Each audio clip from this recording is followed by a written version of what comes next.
Sungguh indah bersamamu, melekat di dalammu, bersekutu denganmu Tuhan, itu yang ku rindu.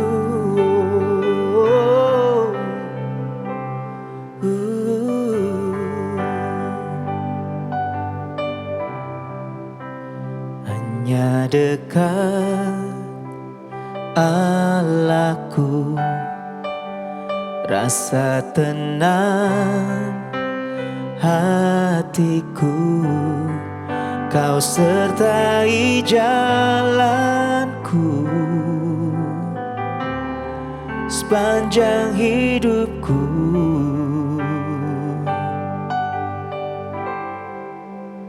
Hanya dekat padamu ada kekuatan baru, Kaulah perlindunganku, keselamatanku.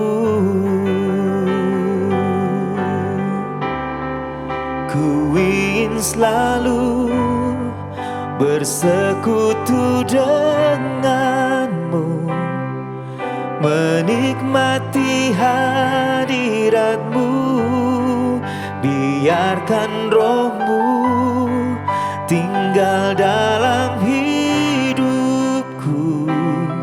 Sungguh indah bersamamu selamanya.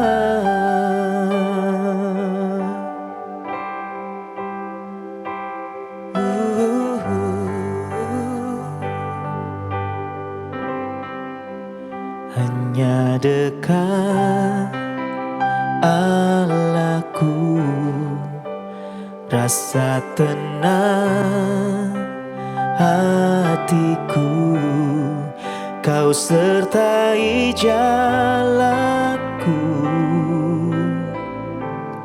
sepanjang hidupku.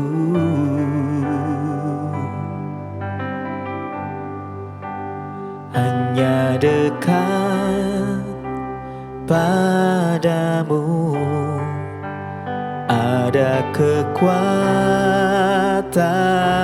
baru, Kaulah perlindunganku, keselamatanku. Ku ingin selalu bersekutu denganmu, menikmati hadiratmu, biarkan rohmu tinggal dalam hidupku.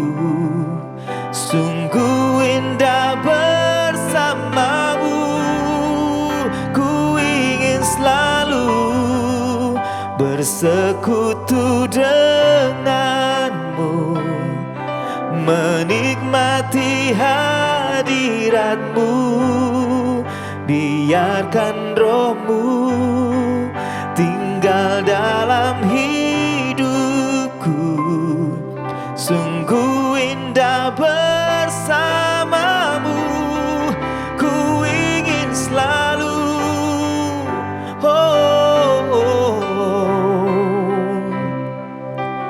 menikmati hadiratmu, biarkan rohmu tinggal dalam hidupku.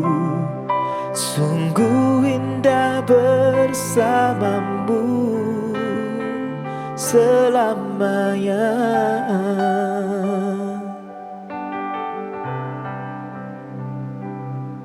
Sungguh indah bersamamu selamanya.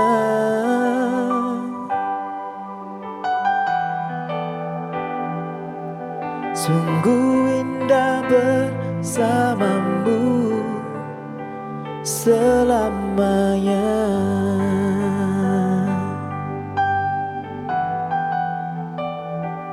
Sungguh indah bersamamu selamanya.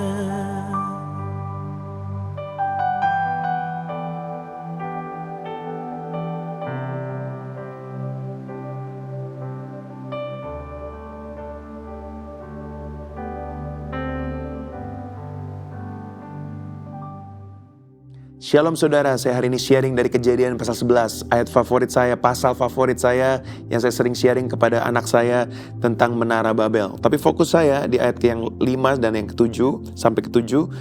Lalu turunlah Tuhan untuk melihat kota dan menara yang didirikan oleh anak-anak manusia itu, dan ia berfirman, mereka ini satu bangsa dengan satu bahasa untuk semuanya. Ini barulah permulaan usaha mereka. Mulai dari sekarang, apapun juga yang mereka rencanakan, tidak ada yang tidak akan dapat terlaksana. Baiklah kita turun dan mengacau balaukan di sana bahasa mereka, sehingga mereka tidak mengerti lagi bahasa masing-masing. Nah saudara, sebetulnya Tuhan gak keberatan mereka punya bahasa yang sama. Yang Tuhan keberatan adalah satu attitude mereka. Mereka mau mendirikan satu tower sampai ke langit. Bahkan mau melebihi Tuhan sepertinya. Mau mencari nama buat dirinya sendiri. Ya, inilah yang membuat Tuhan sampai harus turun tangan sendiri. Dikatakan Tuhan sendiri yang turun, saudara. Bukan cuma bahasanya yang sama, tapi yang menarik daripada ayat ini, saudara, adalah the power of unity, the power of agreement. Ini orang-orang punya niat yang buruk, motivasinya buruk, tujuannya buruk. Tapi karena sehati Tuhan bilang, ini kalau nggak di stop, mereka pasti berhasil. Bayangkan saudara, bukan cuma bahasanya yang sama, kalau bahasa aslinya adalah accentnya sama. One speech, one language. Kalau di Jawa ada aksen Jawa Timur, Jawa Barat, Jawa Tengah. Ini enggak, accentnya sama, bayangkan. Berarti ada kekuatan dalam kesatuan hati. Ada kekuatan yang luar biasa. Bahkan di Matius 18 ayat 19 dikatakan, jika dua orang daripadamu di dunia sepakat meminta apapun juga, permintaan mereka itu akan dikabulkan oleh Bapakku yang di surga. Saudara, ada kekuatan dalam kesepakatan, maka itu yang iblis serang dari keluarga, hubungan, bisnis, bahkan gereja adalah kesatuan hati. Oh iya, itu yang diserang sama setan. Kenapa? Karena kalau saudara satu hati, saudara pasti bisa mencapai tujuan Tuhan dalam hidup saudara. Bisnis yang satu hati pasti lebih cepat sampai ke tujuannya. Keluarga yang satu hati pasti lebih cepat mengerjakan kehendak Tuhan. Hubungan yang satu hati pasti lebih harmonis. Gereja yang satu hati pasti lebih efektif dalam menjangkau jiwa. Maka itu saudara, kenapa di sini dikatakan kalau mereka sepakat, maka segala apa yang mereka rencanakan itu pasti terlaksana. Padahal ini rencana yang jahat. Saya berdoa saudara pada hari ini supaya saudara, kalau sudah sepakat di dalam Tuhan, saudara menggunakan kesepakatan itu untuk mengerjakan kehendak Tuhan. Yang parah dari cerita ini adalah mereka menggunakan kesepakatan mereka untuk menjauh dari Tuhan. Bayangkan saudara, kesepakatan menjauh dari Tuhan hampir berhasil. Apalagi kesepakatan mendekat kepada Tuhan. Saudara, marilah kita menggunakan kesepakatan untuk keluar dari rencana pribadi kita dan masuk ke dalam rencana Tuhan. Suami istri harus sepakat. Business partners harus sepakat. Bahkan di gereja pun leaders harus sepakat. Kalau ada kesepakatan, ada kesatuan hati di situ, Tuhan bekerja dan pasti apapun yang sudah rencanakan dibuat berhasil. Mari perkuat kesatuan hati di rumah tangga kita, di keluarga kita, di tempat kerja, di bisnis kita. Kalau ada ketidakcocokan, ketidaksepakatan, lebih baik diselesaikan daripada saudara bawa terus dalam hati saudara sehingga tidak ada solusinya. Mari kita berdoa. Kami bersyukur Tuhan buat firman Tuhan hari ini. Kami mau sepakat di dalam Tuhan. Kami mau satu hati di dalam Tuhan. Kalau ada ketidaksepakatan Tuhan, kalau ada satu disunity in our family, kami berdoa supaya Tuhan turun tangan, Tuhan satukan hati kami, Tuhan satukan keluarga kami, bisnis kami, pekerjaan kami, supaya kami bisa sepakat sehingga segala yang kami rencanakan dibuat berhasil oleh Tuhan. Terima kasih Bapa, kami percaya dalam Tuhan ada kesepakatan, ada kesatuan hati. Dalam nama Yesus kami berdoa, amin. Teruslah sepakat dalam keluargamu, bisnismu, pekerjaanmu. Kiranya Tuhan memberkati saudara sampai selama-lamanya. God bless you, see you soon. Kejadian 11. Menara Babel. Adapun seluruh bumi, satu bahasanya dan satu logatnya. Maka berangkatlah mereka ke sebelah timur, dan menjumpai tanah datar di tanah Sinear, lalu menetaplah mereka di sana. Mereka berkata seorang kepada yang lain, marilah kita membuat batu bata dan membakarnya baik-baik. Lalu bata itulah dipakai mereka sebagai batu, dan tergala-gala sebagai tanah liat. Juga kata mereka, marilah kita dirikan bagi kita sebuah kota, dengan sebuah menara yang puncaknya sampai ke langit, dan marilah kita cari nama, supaya kita jangan terserah ke seluruh bumi. Lalu turunlah Tuhan untuk melihat kota, dan menara yang didirikan oleh anak-anak manusia itu, dan ia berfirman, mereka ini satu bangsa dengan satu bahasa untuk semuanya. Ini barulah permulaan usaha mereka. Mulai dari sekarang apapun juga yang mereka rencanakan, tidak ada yang tidak akan dapat terlaksana. Baiklah kita turun dan mengacau balaukan di sana bahasa mereka, sehingga mereka tidak mengerti lagi bahasa masing-masing. Demikianlah mereka diserahkan Tuhan dari situ ke seluruh bumi, dan mereka berhenti mendirikan kota itu. Itulah sebabnya sampai sekarang nama kota itu disebut Babel, karena disitulah dikacau balaukan Tuhan bahasa seluruh bumi, dan dari situlah mereka diserahkan Tuhan ke seluruh bumi. Keturunan Sem. Inilah keturunan Sem. Setelah Sem berumur 100 tahun, ia memperanakan Arpaksad, 2 tahun setelah air bah itu. Sem masih hidup 500 tahun, setelah ia memperanakan Arpaksad, dan ia memperanakan anak-anak lelaki dan perempuan. Setelah Arpaksad hidup 35 tahun, ia memperanakan Selah. Arpaksad masih hidup 403 tahun, setelah ia memperanakan Selah, dan ia memperanakan anak-anak lelaki dan perempuan. Setelah Selah hidup 30 tahun, ia memperanakan Eber. Selah masih hidup 403 tahun, setelah ia memperanakan Eber, dan ia memperanakan anak-anak lelaki dan perempuan. Setelah Eber hidup 34 tahun, ia memperanakan Pelek. Eber masih hidup 430 tahun, setelah ia memperanakan Pelek, dan ia memperanakan anak-anak lelaki dan perempuan. Setelah Pelek hidup 30 tahun, ia memperanakan Rehu.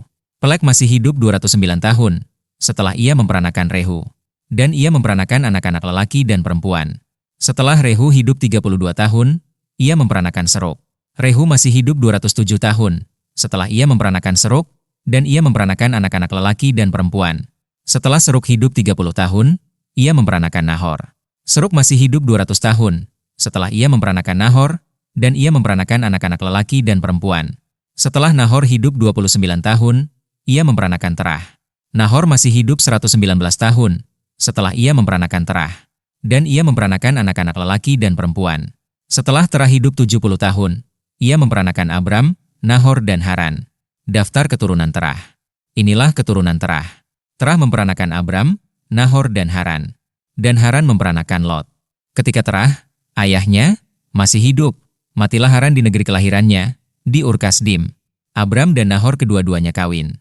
Nama istri Abram ialah Sarai, dan nama istri Nahor ialah Milka. Anak Haran ayah Milka dan Yiska. Sarai itu mandul, tidak mempunyai anak. Lalu Terah membawa Abram, anaknya, serta cucunya, Lot, yaitu anak Haran, dan Sarai, menantunya, istri Abram, anaknya. Ia berangkat bersama-sama dengan mereka dari Ur-Kasdim untuk pergi ke tanah Kanaan. Lalu sampailah mereka ke Haran, dan menetap di sana. Umur Terah ada 205 tahun, lalu ia mati di Haran.